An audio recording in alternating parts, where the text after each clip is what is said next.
Thank you for joining me. My name is Greg Soden, and I am delighted to bring you this conversation with Waubgeshig Rice. Waubgeshig Rice is an author and journalist from Waubgeshig First Nation. He's written 4 books, most notably the best-selling novel Moon of the Crusted Snow, published in 2018. The topic of this conversation is the novel Moon of the Turning Leaves, which is a sequel to Moon of the Crusted Snow. Moon of the Crusted Snow is about a social collapse and the impact it has on an isolated Anishinaabe First Nations community in remote Northern Ontario.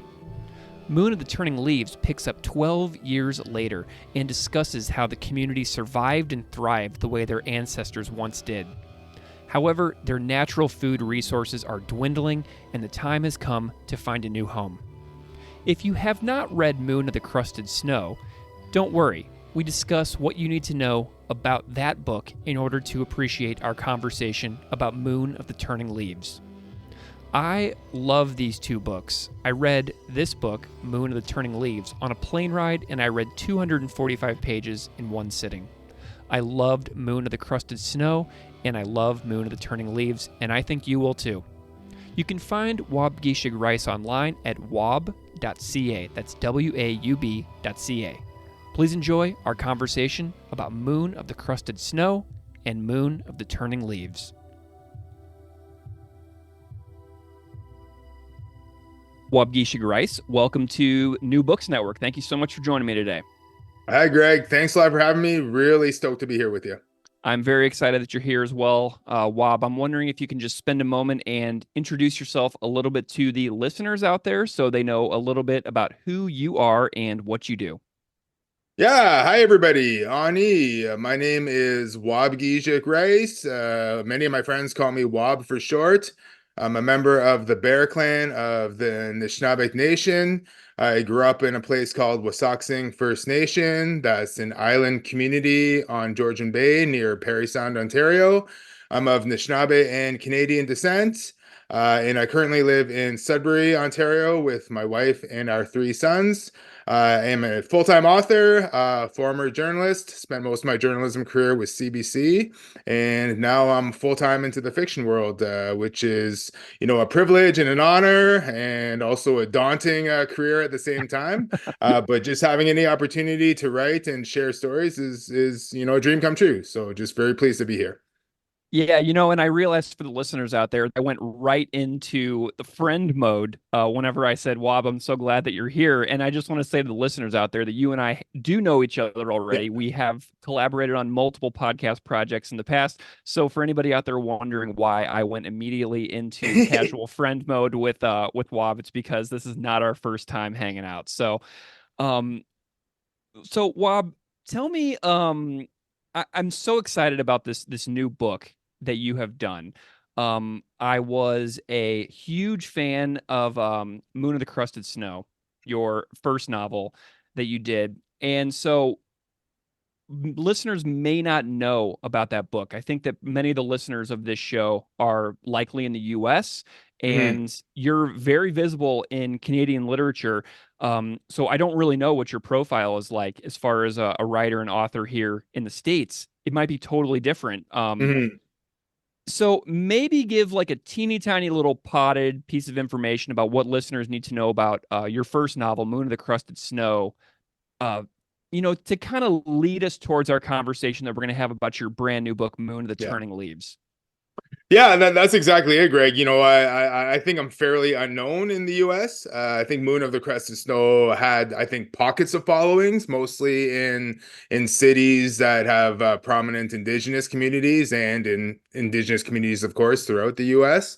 And as the first book in this series, it's pretty much a story about Anishinaabe First Nation in far northern Ontario that experiences mysterious blackout. But because this community is, on the land and people who live there are resourceful, it's not an immediate panic. or chaos for them because they can still keep themselves fed and warm and so on, right? But as the weeks go on, things start to unravel a little bit, and then that tension is elevated by the arrival of some unexpected visitors from a Mm, city to the south. And then this community is forced to make some dire decisions about its future. So that's where, it sort of takes on more of that, I guess, post-apocalyptic vibe. hmm But also, this moment is a chance for renewal for this community. It's a chance for the Anishinaabe who live there to reconnect with the land around them and to sort of bolster that sense of community that has helped them survive multiple apocalypses as colonized people. hmm So that's essentially, in a nutshell, what Moon of the Crescent Snow is about. How did that book change your life? Because this was a major turning point for you personally in your life, you know? Oh yeah, it totally changed my life, very unexpectedly, and I'm just so grateful for the readership that really was enthusiastic about the story. As I mentioned, I was working as a full-time journalist at CBC. My last job was as a radio host for Northern Ontario, based here in Sudbury, which is a job I absolutely loved. It was so amazing to go in and talk to people in our region on a daily basis and really get down to issues that matter to them and so on, right? But at the same time, Moon of the Crescent Snow came out, and I wasn't really expecting any sort of fanfare around it. I had two books come out previously, a short story collection and a novel, which had like very, very small followings. And I just thought, okay, this is going to be my life. I'm going to work as a journalist for the rest of my life, and on the side, I'm going to write fiction. And if people read those books, that's going to be awesome. No matter how many, right? Just Mm, one person is a measure of success for me. To read anything that I write. So I thought Moon of the Crescent Snow was going to follow that same sort of pattern. It was a story that I wanted to write. It was something I was intrigued by that I really wanted to get out there. And as soon as it came out in the fall of 2018, it got a pretty decent response, critically and from readers. And that sort of built over time. And eventually there was this appetite for a sequel, which I hadn't considered at all. I thought Moon of the Crescent Snow was basically a one and done for me. hmm But the more I heard from people, and the more my agent, who I came on with after Moon of the Crescent Snow came out, encouraged me to write a sequel, the more enthusiastic I got about it too.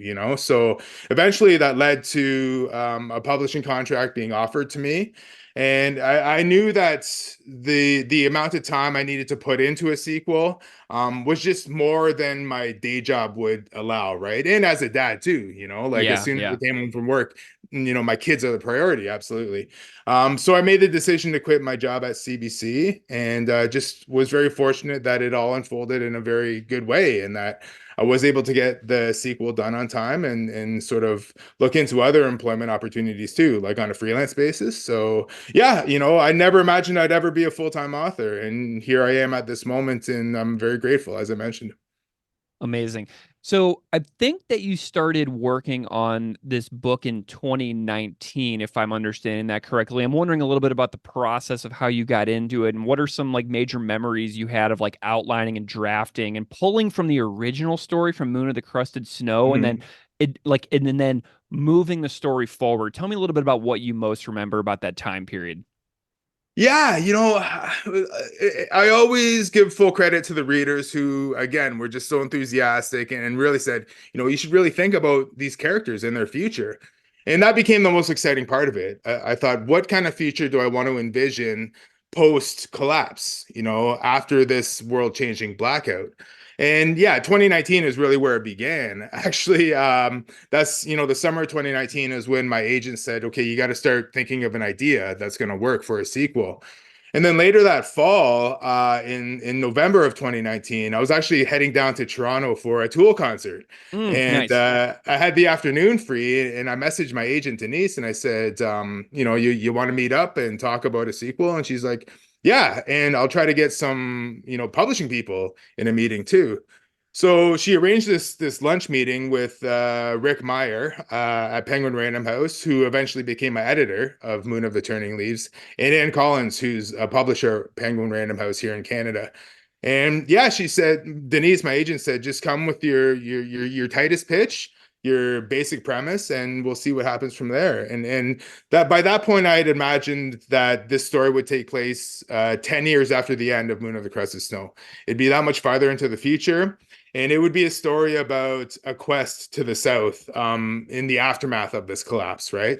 You know, seeking answers, but also hoping to reconnect with their original homeland because it's explained in the first book that they've been displaced from the Great Lakes to far northern Ontario, right? Mm-hmm. So that was the basic pitch I had for them. And I think that was the most exciting thing. I was like, oh, you know, consider the future and a quest for renewal and revival on your own terms as an Indigenous person, with the Yeah. state having fallen away and no longer oppressing or influencing your day to day, right?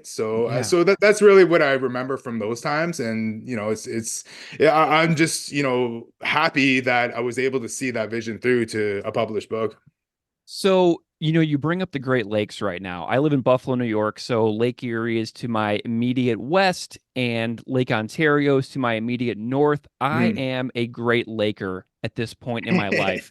And Nice. so, something I'm curious about before we get into the book itself, like I know that the village and the town and the community is planning on relocating in the second book back to their Great Lakes homeland, essentially, that they were displaced from, that you mentioned, that is Mm. described very well in Moon of the Crusted Snow. What is your understanding of the importance of the Great Lakes region as far as like indigenous culture and history goes? Like, tell me a little bit about why the Great Lakes are so important. Oh, the Great Lakes are so important, you know, for so many reasons. I think most fundamentally being a life-giving entity. You know, that is, you know, one of the biggest sources of fresh water in the entire world. And water is something that is revered in you know, our culture as Anishinaabe and many indigenous cultures as well.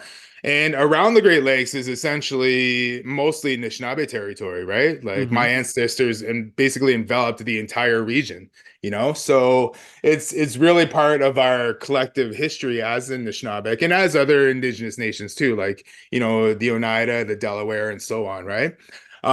So that's really what my I think impassioned spirited connection is to it. But also it was like a trade route, you know. It was a passageway, you know, along the shorelines, throughout the rivers, and so on, right? And historically, the Anishinaabe that I'm descended from traversed the north shore of Lake Huron and Georgian Bay since time immemorial, you know, up until, you know, quite recently, if you consider, you know, to the 19th century and so on. So there's a lot of history there. There's a lot of cultural significance there. You know, that's where we get a lot of our food. Like even into my childhoods, we fished. You know, that was mostly what I ate as a kid, right? Fish that came out of Georgian Bay. So it really is a special place, just more widely, the Great Lakes. And I think, you know, that reverence that so many of us have, and then it's a reverence we share with settlers, with newcomers, and so on, right? Like, Mm-hmm. you know, as someone who lives right basically sandwiched by Yeah. two of them, like you appreciate them as well, right? So Yeah. it's just really awesome to highlight the region and just to be able to share it. Yeah, and the power of the Great Lakes is Mm. amazing too. Like seeing the storms that come off of Yeah. Lake Erie in the wintertime, like 7 feet of snow will bury a football stadium. You know what I mean? Yeah. Or the waves will coat buildings and homes along the shores of Lake Erie in like Hamburg, New York. And like you see these houses just totally encased Yeah. in ice. And it's just like, man, these are powerful, powerful forces of nature that Oh yeah. I'm just so thrilled that I get to witness it every year, like because it just Yeah. brings so much vibrancy to the region too. Yeah, Scary, but exactly. also vibrant. Yeah, and there's something to be respected, right? Yeah. And not necessarily feared, but acknowledged as powerful forces, you know, like at this time that we're recording this, we're about to get hit by a major storm, you know. And here in Sudbury, where I live, we're not right on Georgian Bay. We're, you know, a few dozen kilometers from it, but we still get all the snow from it. And Sudbury is one of the snowiest places in Canada as a result of that, right? So Yeah. we're impacted by the Great Lakes even this far away. I love it. Well, let's move back into Moon of the Turning Leaves. The story opens with a birth. And I know while you were writing the novel, your family welcomed a new baby. And I'm wondering if there was any thoughts of like being a new father shaped some of the experiences while writing the book, because the opening was a very impactful and gripping scene immediately in chapter one for me. Oh, thanks. I'm glad you enjoyed that. I always wanted to start the story with a birth, mostly because when I came out of Moon of the Crusted Snow, I wanted to leave a more hopeful or forward-thinking vibe to it. But at the same time, in the aftermath, I was like, oh, there's a lot of violence and death in that story, right? Hmm. So when the wheels started turning for the sequel, I thought, well, I want to start it with a birth, just to show that renewal, that starting over. And I was inspired also by a lot of indigenous midwifery movements happening in a lot of communities where babies are being born, like in the home and in community once again, rather than being removed to go to the hospital in towns and cities elsewhere. So that really inspired me, and it was really awesome to see. And I have relatives who are part of that movement. So I thought, that is part of the renaissance and the revival that's happening in a modern context. And if I'm going to look farther into the future, I want to show how that kind of practice can be further bolstered, and it can further empower a community. So that was really where that began, and I just wanted to start over with the birth. And then also, of course, our second son was born right as I was starting the developmental process of the novel in the spring of 2020.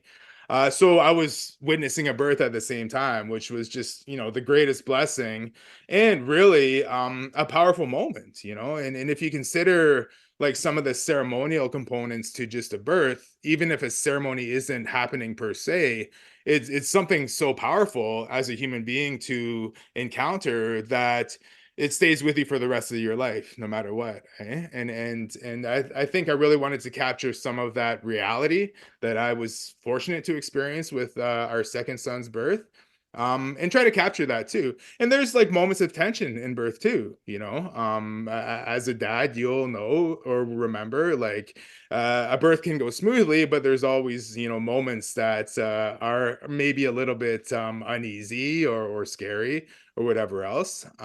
So yeah, I wanted to sort of capture that at the same time. But yeah, it was one of my favorite parts of the novel to write for sure. I love it. Well, the book opens with the characters who, 10 years on from the blackouts of Moon of the Crusted Snow, are finding themselves being hit with new problems in their newly established community that causes them to go on this quest that you alluded to earlier and that you mentioned earlier. For the listeners out there, what are a little bit of the problems that these characters are running into to kind of like, draw listeners in to maybe encourage them to check out the book so they can see how these problems unfold throughout the novel? Yeah, so at the end of the first book, they move away from the reserve site because they want to create a new settlement, because they believe that being in the lands is the best way for them to start over as indigenous people. Yeah. So they create these new structures, these new farming routines, these other animal harvesting practices that have sustained them, right? But 10 years on, they've been in the same place, and they realize that the resources around them are starting to dwindle. The animals aren't coming around as much. They're not getting as many yields from their gardens or out in the nearby bush when it comes to food and medicine and so on. And they recognize that their ancestors didn't just stay in one place. They were migratory. They would move on and allow the land to replenish and find other food sources or medicinal sources elsewhere, right? And they followed these patterns, since time immemorial. So they have this recognition, and they decide, well, it's time to finally move on from this place. And there have been some failed attempts to seek out other people or other settlements in the course of that 10-year span. But they've also been traumatized, right, by their experience of the blackout, and also their experience of Canadian history of being a Yeah. colonized and oppressed people. So, they've comforted themselves in this enclave, but they realize that, that's not a natural way for them to be as an Anishinaabe, and it's time for them to go. And then on top of that, they consider, their original homeland down on the Great Lakes and how maybe they should go there and resettle. But also, they've been isolated since the blackout. They don't have any real answers, and they don't know for sure if the world has ended elsewhere, perhaps life has, moved on without them. So that's another reason for the quest, is to seek answers. So they just find themselves at a crossroads and have to make, again, some tough decisions about their future. Something that I'm thinking about now is the ways that this community was forced to become westernized, right? They were forced to live on these permanent settlement in what was the reserve in the first book. And so, because they were living in this permanent place, they lost that connection to that migratory culture that preceded them with Mm. previous generations of their ancestors. So, like them realizing that they have to move is almost like a delayed response. Like they almost wait until it's like too late because they Mhm. got used to being in the permanent spots. Does that make sense? Oh yeah, totally. And I think that is drawn from the first book as well, because in the moment of the blackout and in that immediate crisis, there are some people who mobilize and are able to help others out, but there are others who become reliant upon modern technologies, like watching TV and video games and so on, and they're not as skilled as going out into the bush as some other people are. So there's some of that has dragged into the second book. But again, there's also the trauma, I think, and in the story when Evan is, canvassing the community about, going on this track, a lot of people are apprehensive just because of the, many layered traumas that they've endured as Indigenous people, right? So that's Mm-hmm. part of the, I think, resistance to moving on. And comfort, sure, we, as humans, we can all relate with that. And that's one of the things I wanted to tap into too, was just how, not necessarily how complacent we can become, but just how good we have it in a modern context, right? Yeah. Not everybody by any means, but a lot of us are really comfortable in our lives, right? So I think what I wanted to do was, push people a little bit outside their comfort zone, have them consider that vulnerability of survival in the aftermath of a collapse, but most importantly, consider what a future could look like by coming together and trying to do good things for each other. I love it. I'm wondering if you can describe, if you have a vision of a map in your head, like where the far northern community is and then where they're trying to get to. Like if listeners were to open up Google Maps or whatever and envision this path, like how far of a distance are we talking about? Where to where are these people going from and to? Yeah, good question. So, I didn't want to be too specific in the actual narrative itself because I wanted people to be able to sort of imagine where the origin could be and where the destination can be Very and true. everything in between, right? But yeah, there was a hard reference that I used for all that. But in between, like a lot of the towns and cities are fictionalized, right? The main city they're trying to get to on their halfway point, at their halfway point, called Gibson, is a fictional city. It doesn't actually exist in Northern Ontario, but it is sort of inspired by the city of Timmins, which is, a few hundred kilometers north of where I am in Sudbury. So envision, I would say, the actual city of Timmins, and about 200 or 300 kilometers north of that is where they are. Maybe about 200, not Wow. 300. So there's no actual community right in that spot, in reality, but that's where I place them in a fictional sense, and I fictionalize these Nice. things for a lot of reasons, right? But yeah, picture that, the 200 kilometer or so trek to the city, then maybe 304 or 400 kilometers south to the north shore of Lake Huron or Georgian Bay. And when you look at a map on the north shore of Lake Huron and Georgian Bay, there are several islands. But there are only two in reality that have swing bridges, to the mainland. And I don't want to give too much away for readers That's who fine. haven't checked it out yet. But that's ultimately the destination they're coming to. And I think people who are familiar with this region can imagine the island I was thinking of. But again, I didn't want to be too explicit, right? Yeah. But yeah, it was really fun to be able to I think imagine what their route could be. And there was like some actual, fact checking I needed to do about how far you could walk in a day through the bush, about how you would encounter certain landscapes and so on, right? So when it came time for the final copy editing part, I had to like actually open up Google Maps, as you said, and use my drawing app to like show the proposed route, right, for the copy editor, just so she knew or could Sweet. follow along. So that was a funny part of the process for sure. Ah, that's so fun. I Yeah. kind of was doing that too. I was Yeah. envisioning it. Okay, so the beginning, the book in the beginning and in the latter half, they do contain some detailed depictions of ceremonies that are being practiced by the community. And I'm wondering what kind of research you had to do as the writer in order to nail some of the ceremonial depictions that are included in the book. Oh, that's a great question. All the ceremonial depictions and I think the cultural elements are just from my own lived experience. I grew up going to ceremonies, like sweat lodges. I fasted when I was younger. I've sat at the drum and I've danced powwows and things like that. So, I was really fortunate to grow up in the 80s and 90s when my home community was really working hard to reconnect with our customs and our ceremonies and so on.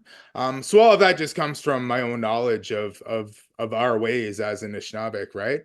That said, though, I am very cautious and sensitive about how to share these things because there are a lot of, I think, really careful sentiments around them and what should be shared with wider audiences, because at the core, a lot of these things were outlawed, right? They were Hmm. illegal to actually do in Canada under the Indian Act. And also, these elements of identity were either beaten or shamed out of people for a really long time, through residential schools, again, through the Indian Act or through other methods of oppression, right? So considering all that, I always make sure that I have conversations with people around what cultural or ceremonial elements to write about. And I'll talk to my dad, who's an Anishinaabe elder. I'll talk to aunts and uncles. I'll talk to my peers and just say, I'm thinking about writing about, um, a sweat lodge or just mentioning a sweat lodge, and this is how I want to put it in the context of the story. I don't want to actually go into the ceremony in the sweat lodge, but I want to show that it's there and that people are participating in it for the sake of healing or whatever else, right?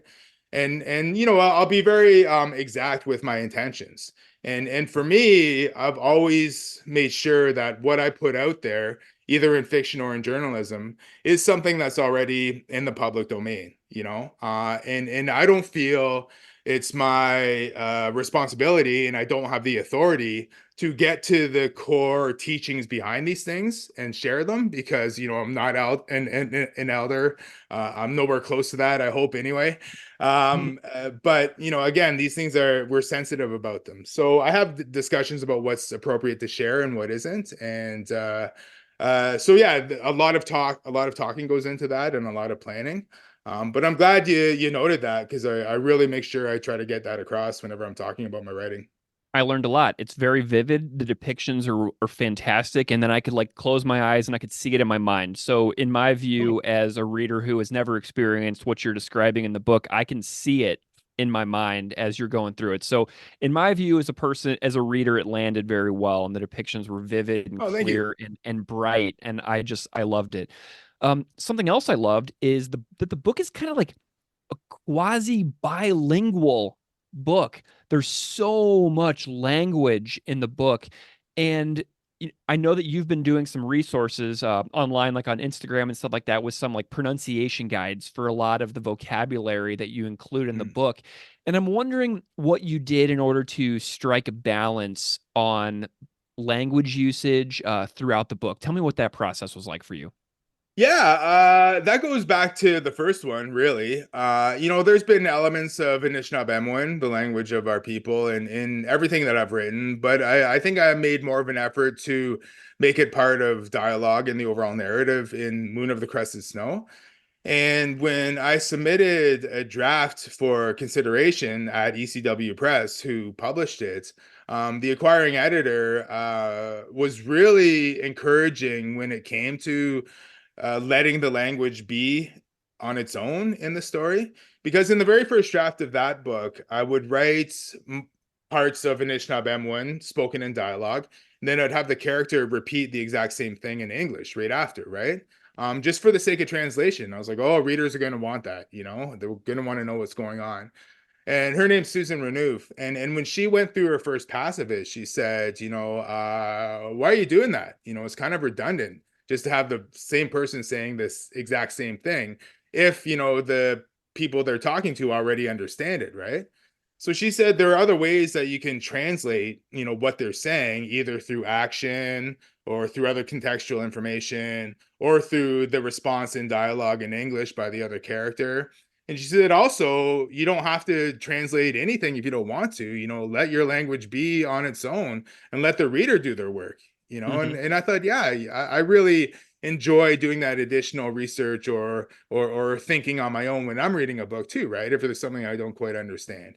And to have, a white woman in her 60s from Toronto telling me that was, the exact opposite response I was expecting. So Hmm. that was really empowering. And I thought, okay, I want to carry this momentum into the second book. So, it was different editor, different publisher. But when I brought, the ideas to Rick, I said, well, this is how we did it with Moon of the Crusted Snow. So we're going to do it this way with Moon of the Turning Leaves. And he kind of just said, okay, that's Yeah. how. But by the time I was writing Moon of the Turning Leaves, learning my language has been an ongoing journey throughout my entire life. I'm not a fluent speaker. I learned a bit when I was a kid, and I've just been picking up more and more over the course of my life, right? So I have learned a lot more since I wrote the last book, and I wanted to include it a lot more because, again, this is my vision of the future. I want our people to have a firmer grasp of their language and have them speak it without, the echoes of the oppressive repercussions that they've had in the past, right? The Yeah. shame being totally eliminated because the state doesn't exist anymore. So in this future, I imagine the language being a lot stronger. And I felt it was imperative to show the actual language, throughout this English text, right? So again, it was the same sort of process of having the dialogue and also having it translated in various ways, through action, through other dialogue, and so on, right? But yeah, I put together a video online just to help with pronunciation because if you're reading it and you don't know how it's pronounced, it may be a little confusing, right? So yeah, that link is on YouTube if people want to access it. But for me, it's all about representation. I want to show that our language is still out there. It's in rough shape because of colonialism, but it is in a sort of resurgent phase. More people are speaking it and accessing it, and so on.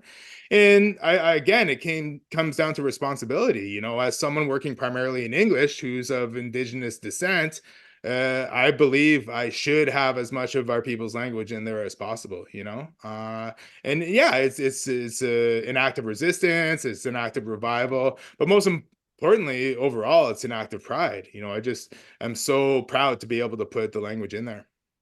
I noticed it a lot more in Moon of the Turning Leaves than I did Mm. with Moon of the Crusted Snow. So what you're saying to me about like, in with your as your own skills in language develop, including it and representing it more and more, like I picked up on that intentionality as somebody who has read the first one and the second one.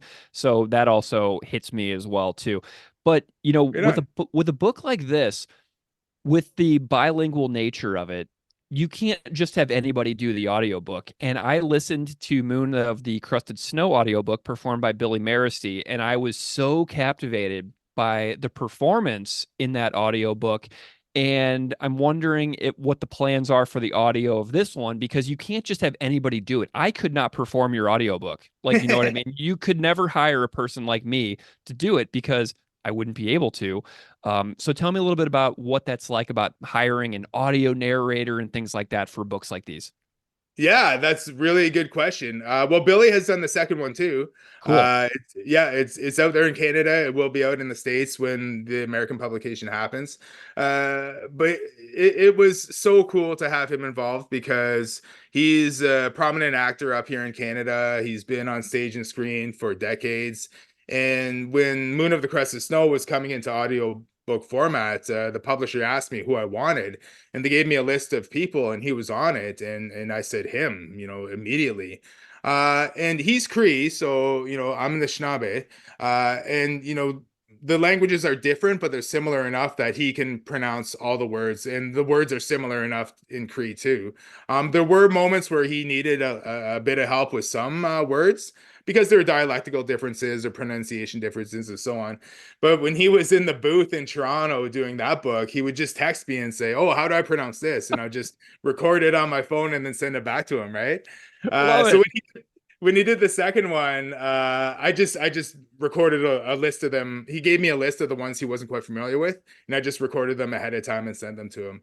But yeah, it's so essential, I think, especially from a linguistic perspective, to have someone familiar with those words. If I'm going to want them as prominent in the text as possible, they need to be conveyed as authentically in the audiobook as well. And he was the perfect guy to do it.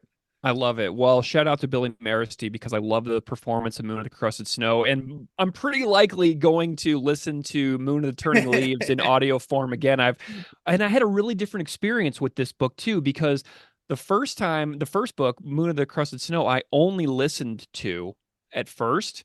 And then I got a copy later on, like a year and a half later, and I read the paperback version, but I only listened to it. And then this one, since I cannot access the audiobook in the US here yet, but I was able to get the paperback at Pearson Airport in Toronto when I was on a trip, I only read this one. So I listened to the first one and I read the second one with no audio accompaniment. So I'm actually excited to revisit the book in the audio form, maybe a year from Cool. now or so. So I'm gonna do both because I just love the way that Billy does it.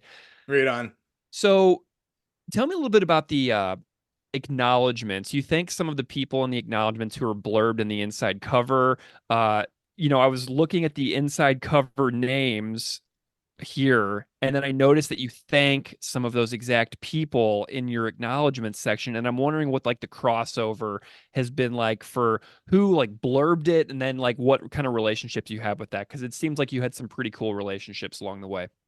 Oh yeah, I've just been so fortunate to make friendships with other storytellers and writers over the years, and a lot of these people I read and admired from a very young age. They were the people who inspired me to actually write fiction on my own. And as I dreamed of becoming a published author, I held them up very highly. And eventually, when I did get on this journey in I think a meaningful way, I met a lot of them and they became peers and mentors and eventually friends, which is something like 16, 17-year-old me could have never imagined whatsoever.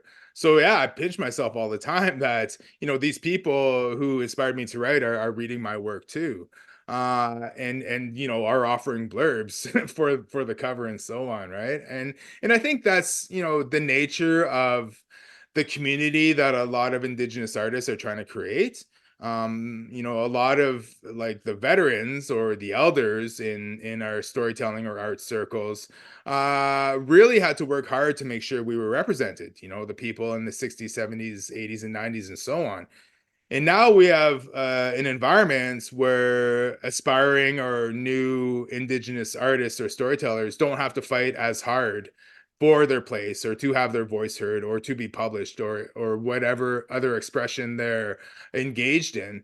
And I always, give props and shout out those trailblazing people and try to follow in their footsteps, try to emulate that example of widening the circle for as many people as possible. So for me, I try to blurb as many people at the same time too who are up and coming, who could use the endorsement, right? So Love it. yeah, it's just such a fortunate way to be on this journey for me.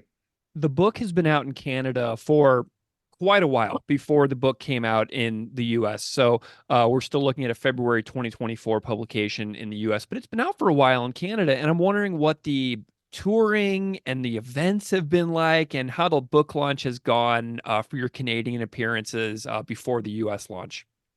Oh, it's just been so overwhelming. I am just so grateful for this part of the journey. My publisher arranged a pretty intense tour for me. The book came out on October 10th here in Canada, and right away I was on about a 3.5 week tour across the country. Going to all the major cities and some communities in between. and there were big turnouts at each event, and I just could not believe the response. It was, very humbling, and I was very honored at the same time. And I made sure every time to like give a shout out to the people who showed up because they were the ones who encouraged me to write the sequel in the first place. Right. So yeah, it ended up, it's still on the bestseller list 3 months later. Again, just very fortunate for that. And I think for me, I do want to ensure that I'm as accessible to people who are engaging with this story and wanted it so much, right? And I try to be on social media as much as possible for those people who really help nudge me on this journey much further, So it's been exciting, an exciting 3 months, and I'm really eager to see what the response in the US is going to be, because as mentioned earlier, I'm relatively unknown. This is like my first, I think, official foray into the States as a published author. It's a totally different scene down there than it is up here in Canada. But again, just having the opportunity to have a standalone publication in the US is really cool. I never Yep. imagined this, haven't had this opportunity before. So, anybody in the US who picks it up and, gives it a read is, I'm very grateful to them too. Well, I have seen Moon of the Crusted Snow in several bookstores here in Buffalo on the shelves. Cool. Physical copies available for people. So it's possible that if you're closer to Canada, Yeah. maybe the book is a little more, present in stores. But for Mhm. anybody in the U.S. who is hearing this, who does not know Waubgeshig Rice novels, check out Moon of the Crusted Snow. Check out Moon of the Turning Leaves when it's released in February 2024. I have read both of these books. I absolutely love them. I feel so grateful that I was able to find your work a couple of years ago now and do some projects with you over the years. So I'm hoping that some U.S. listeners will give these books a glance. Um, so Waubgeshig Rice, I'm so grateful for your time, your energy, your stories, and continuing to educate me over the years. I'm wondering if you can just tell listeners out there where they can find you if they want to follow along with some of the things that you do, and see where you go in the future.